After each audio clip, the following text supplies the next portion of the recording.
Well, hello everyone, and welcome back to another Planetarium show. My name is Jessica. I am the director of the Planetarium, and it's going to be just me tonight taking you guys on a tour of the January night sky. We'll take a look at the stars and constellations that you can see up this month, give you some tips and tricks on how to find them yourself, and then also tell you some of the stories behind them as well. So, as we get started here, just a reminder, as always, if you do have any questions for me, you can leave them down in the comments. I will be keeping an eye on those. Since it is just me, it may be a few minutes before I see them, but I will definitely take time at the end to answer those questions that I've missed. So let's get started. We are using a program known as Stellarium. If you've been to one of our live stream star shows before, you'll maybe be familiar with this. This is what we typically use. And the great thing about Stellarium, other than the fact that it's free, so you could totally download it for yourself, which there is a link in the video description if you're interested, but it acts like a simple planetarium for your computer where you can input your date, time, and location, and it'll show you what the sky looks like there. So we are currently set up for Duluth, since that's where our planetarium is located, and we are at right now, which is about 7 o'clock Central Time. And so we can see here, since we are in winter, the sun has already set. We are well into pretty dark night. And so we've got lots of stars already up. We're not going to have to move forward in time or anything. And so this is what it would look like to you right now if you were to walk outside and were able to see the stars. I'm not sure about clouds and stuff right now. I forgot to check. But we are going to get started with the stars and constellations in the north. And there's a couple reasons for that. There are some pretty familiar objects in the north that are up all year round and are a great place to start any star hopping for that reason. And it's also just some fun stuff in the north. So we're going to start with down here near the north horizon. We have this group of 7 stars that makes up a pretty familiar shape to most people. These 7 stars are the Big Dipper. Now, I have to tell you, though, that the Big Dipper is actually not a constellation. The Big Dipper is what we call an asterism. It's a smaller grouping of stars within a larger constellation. And so in this case, these 7 stars of the Big Dipper are the 7 brightest stars in the constellation known as Ursa Major, or the Big Bear. And so to see the bear, we're going to have to add on some other stars. And so what we typically think of as the handle of the Big Dipper is actually the tail of the bear. Here we have the back, ear, nose, chest, front legs, belly, and back legs. And I'll do that one more time. We have tail, back, ear, nose, chest, front legs, belly, and back legs. And that is Ursa Major, our big bear. So our big bear is not the only bear up in the sky. There is another one. And to help us find it, we actually want to use the Big Dipper. So we use these front 2 stars. Let me get rid of this label for a second. We want to use these front 2 stars here in the Big Dipper. These are known as the pointer stars, because if we connect them in a line and we follow that line, they're going to point us to this bright star here. And this bright star is Polaris, the North Star. Now, a lot of people know that Polaris is important, but some people have the wrong idea about why it's important. There's this common misconception that the Polaris, the North Star, is important because it's the brightest star in the sky, and that's actually not the case. I'll show you the brightest star in a little bit.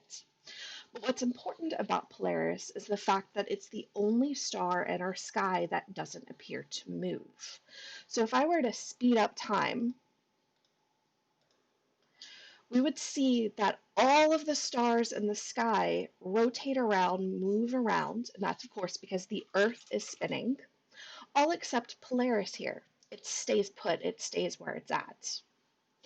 And so early cultures realized this, and they knew that since the star stayed put, it would always be in the direction of north. So if you can find the North Star, you know the direction north, and therefore you know all of the other directions as well. All right, let me just hop back to right now. So for other reasons, other than finding our North Star and therefore knowing what direction north is, Polaris is also the end of the handle of the Little Dipper. And so here we have the handle and the cup of our Little Dipper here. Now, you may notice right away that the 7 stars that make up the Little Dipper are not as bright as the 7 stars that make up the Big Dipper.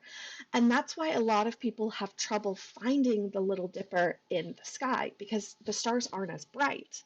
So you may think you're doing something wrong, but probably you're just not in a dark enough spot to see all of those stars. You have to be in really, really dark skies to see all of the stars and the Little Dipper.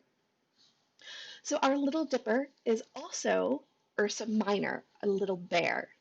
And so to see the little bear, again, our handle is going to become a tail. Nice long tail here for this little bear. Then we have back legs, body, front legs, and head. And so that is Ursa Minor, our little bear. And they look maybe kind of like this. It's interesting to see these pictures of bears because for anyone who has seen a bear, you may realize that this doesn't quite look like what we think bears look like, especially those long tails. And as these constellations, Ursa Minor and Ursa Major, were formed by the Greeks, a lot of people like to joke around that clearly the Greeks just don't know what bears look like, and that's why they gave them these long tails. But that's actually not the case. They have a story to explain why these two bears have such long tails. And this story, as many Greek stories do, starts off with Zeus, who is the king of the Greek gods. So Zeus has this really bad habit of leaving Mount Olympus, where his home is and where all of the Greek gods live, going down to Earth and then making friends with people on Earth, which doesn't sound bad to start with, except his wife, Hera, doesn't like that he keeps leaving home, especially without telling her. And that's exactly what's happened this day. Zeus has left Mount Olympus, come down to Earth, found this village that was having a party, and ended up making friends with a woman named Callisto. Well, Hera realizes that Zeus is gone and, of course, gets very upset, marches down to Earth to drag him back up to Mount Olympus, and decides that this is the last time. He's not going to do this anymore. And to make sure of that, she's going to punish him. And she decides the best way to punish him is to turn his new friend Callisto into a bear. So she does it. Callisto's a bear now. She drags Zeus back up to Mount Olympus. Well, what they don't realize is Callisto has a son named Arcus. And Arcus, after a few hours, when his mom doesn't, reappear and she seems to be missing from the village, starts to go search for her by looking in the nearby woods, thinking maybe she got hurt or lost or something in the woods.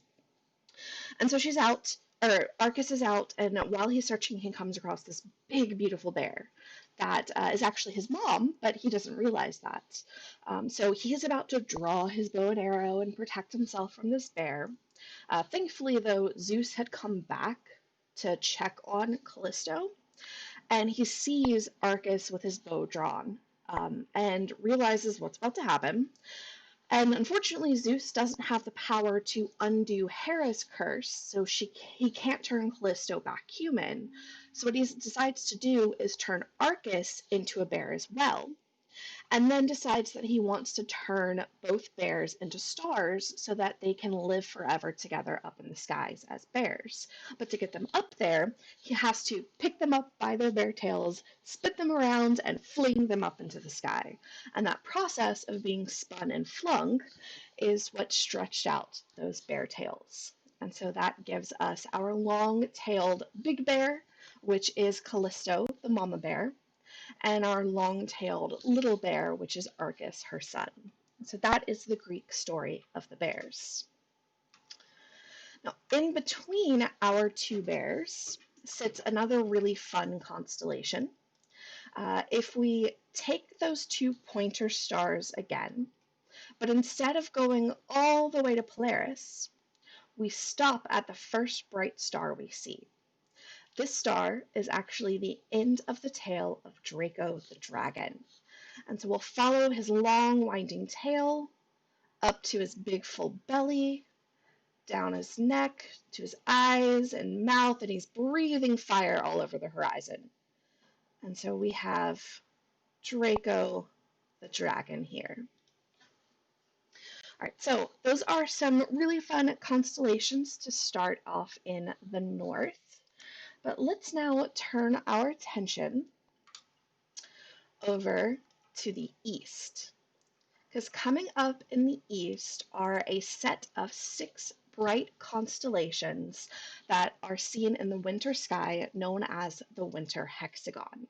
And at this time of night, most of them are up and easy to see, but one of them is still hiding a little bit. So what I'm actually going to do is speed up time just a bit, just so we can have all 6 constellations up. And we'll stop right there. So we're now at about 9 p.m. All right. So looking now kind of southeast, you can see they've moved a little bit since we went a little bit later into the night. The first of these 6 constellations that we're going to start with is probably the most famous of the bunch. It's really easy to find him as you look for those 3 stars in a row, which are his belt stars. And you have found the constellation of Orion the Hunter.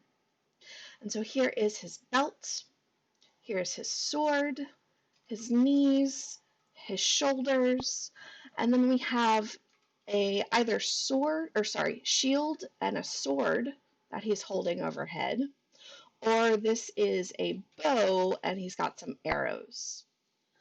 And so there is Orion the Hunter. Now, Orion is an interesting character. There are quite a lot of stories about him, but one of the ones that we like involves the goddess Artemis. So Artemis is the goddess of the hunt. And so Orion decides to take this literally because he's fallen in love with her and decides to show his love and devotion to her by killing every single animal on this island. Spends all night doing it. Day breaks, he walks up to Artemis and he dumps all of these dead animals at her feet and was like, look how much I love you. And she is mad because while she is the goddess of hunt, she only likes hunting for when it's necessary for food, items, things like that. She doesn't like hunting for sport just to kill. And so she gets really mad at Orion and decides to get back at him by creating the scorpion that stings Orion, poisons him, and kills him. So Orion's now dead, and Artemis is realizing that maybe she took this just a little bit too far, and so decides to kind of put Orion up into the sky, so that he can kind of live as stars up in the sky, but still know that, you know, he's still being punished and she's still angry at him. But in addition to that, she also put the scorpion up into the sky as well to honor the scorpion for the service that he provided, that killing Orion for Artemis. But she had to be very careful where she put these two. And so Orion and the scorpion, which is Scorpius, are on opposite sides of the sky so that they're never up at the same time, so that Orion can never take his vengeance on the scorpion, and the scorpion can never attack Orion again. And so we see Orion up in the winter, and the scorpion, Scorpius, is up in the summer. Now, within Orion are a couple of really cool things. One thing you may notice is this star at his shoulder right here is kind of red in color, and that's true. stars do come in many different colors. One of those is red. This red star here is known as Betelgeuse or Betelgeuse. I've heard it a few different ways. But what's really funny is that name is actually Arabic, and when you translate it, it means the armpit of the mighty one, because that's literally where that star is.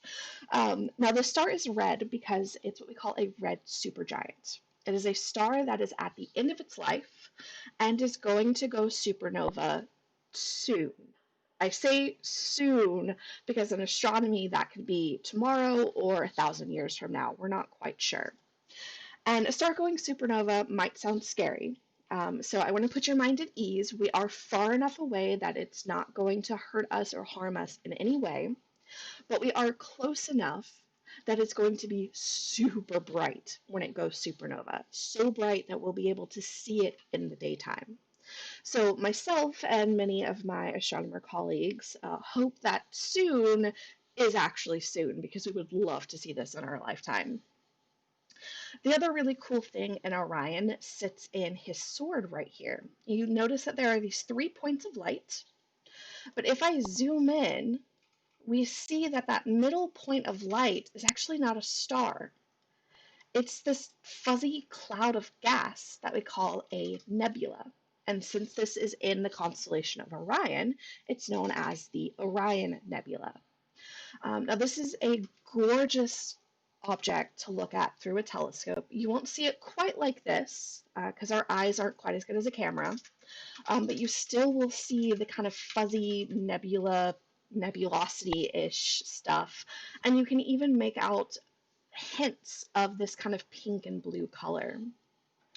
Now, if you want more information on this, you should actually join us next Saturday when we talk about things like the Orion Nebula and how to see them and other type of objects like that.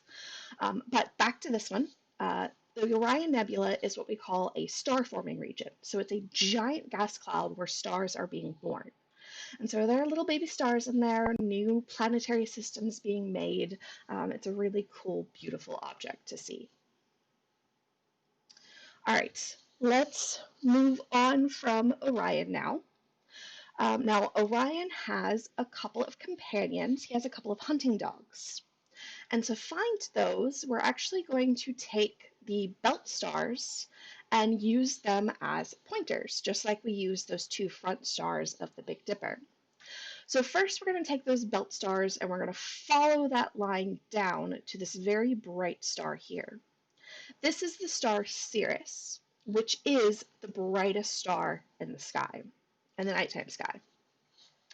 And Sirius is in the constellation of Canis Major, or the Big Dog. That's why Sirius is sometimes known as the Dog Star. And for any Harry Potter fans, that is why Sirius Black turns into a dog. J.K. Rowling actually got a lot of her inspiration from the stars. So here is Canis Major, our, oops, didn't mean to select that one, our big dog. Now, different people draw this different ways. You can see here that in this Stellarium's drawing of it, they use Sirius as kind of the heart of the dog. The way I see it is actually Sirius is the eye, and here are his ears, his mouth, because he's barking, and then we have his body and his little legs back here. So that's how I see Sirius. That's how I see Canis Major. But again, different people kind of make the dog appear in different ways, and it's completely up to you and how you want to see it. Now, Canis Major is just the big dog, so we have a second dog. And to find him, we're just going to kind of hop up and to the left to this other bright star. This star is Procyon, and it's in the constellation of Canis Minor, the little dog. Now, get ready for this super elaborate constellation. All right, Canis Minor. It's this star and this one. Yep, these 2 lines, these 2 stars, this line, that is Canis Minor. I don't know why Orion decided to have a wiener dog as a hunting dog, but you know, all power to him. Some of us planetarians like to actually joke that this is the stick that Orion is throwing for his dog, Canis Major. But there is Orion and his two hunting dogs. All right, now Orion and his hunting dogs are on the hunt for our next constellation. And to find it, we are going to take Orion's belt, but instead of going down to Sirius, we're going to go up until we reach this V in the sky. This V is the head of Taurus the Bull. This bright star here is Aldebaran, another red star like Betelgeuse, and it is the red eye of the bull. And so here is kind of his two eyes, his nose, his horns stretch up this way, and then his body stretches out over here. And so we have Taurus the bull over here. Now, another really cool object that you can find that is sitting in Taurus is this little group of stars here that a lot of people think look like a mini dipper, and it does kind of look like a mini dipper. In fact, some people might even confuse it for the Little Dipper, although it's much, much smaller than the Little Dipper. This tiny little group of stars is known as the Pleiades, and it is a star cluster. So the Pleiades is also known as the Seven Sisters, and that's because from our vantage point here on Earth with dark skies, we can see 6 to 7 bright stars. But as I've zoomed in, you can see there are actually lots of stars in this cluster. I believe there are a few hundred to a few thousand stars in this cluster. But it's a really pretty object, and it's one that you can easily see with your naked eye. You don't need a telescope or binoculars or anything to see. All you got to do is find Orion and follow his belt past the V of Taurus, and then you'll find this little grouping of Pleiades here. Now, the Pleiades, because it is such a bright, obvious object, there are a lot of different stories about this group of stars from many different cultures around the world. And most of them do center around the number 7, again, because you see 7 bright stars with your naked eye. But one of my favorites actually comes from, I believe it's the Mono Native American tribe. Where these 7 stars actually represent 7 wives who were walking through the woods and got a little hungry and decided to stop and snack on some wild onions that they found. So they have their snack, they're relaxing, they're all rested up and finish their walk back home. And when they get home to their 7 husbands, they each go to give their husband a kiss, and each husband kind of recoils and looks in disgust because the wives all have stinky onion breath and they don't like that. And so they actually send the wives out of the house out of their houses because they don't want to smell stinky onion breath. And so the 7 wives, are kind of sad about this and decide, you know what? We don't need them. And they climb up into the sky to live together as this cluster of stars here. But the story doesn't end there, because after a little while, the 7 husbands realized that maybe they're a little bit too harsh and decided to climb up and follow their wives into the sky. And so this kind of V of the face of Taurus represents those 7 husbands that climbed up in the sky following their 7 wives. All right. So we have 2 more constellations in our winter hexagon. And to find our next one, we're actually going to take kind of the horns of Taurus, and one of those horns is going to point us to this squished pentagon in the sky. This squished pentagon is Auriga the Charioteer, with the bright star here known as Capella. So Auriga is not the best charioteer. The way we see him, he's kind of upside down right now. So here is one wheel. Here's the other wheel. Here's the kind of body of the chariot. And then here's Auriga's head poking out over the top as he's kind of tipping over there.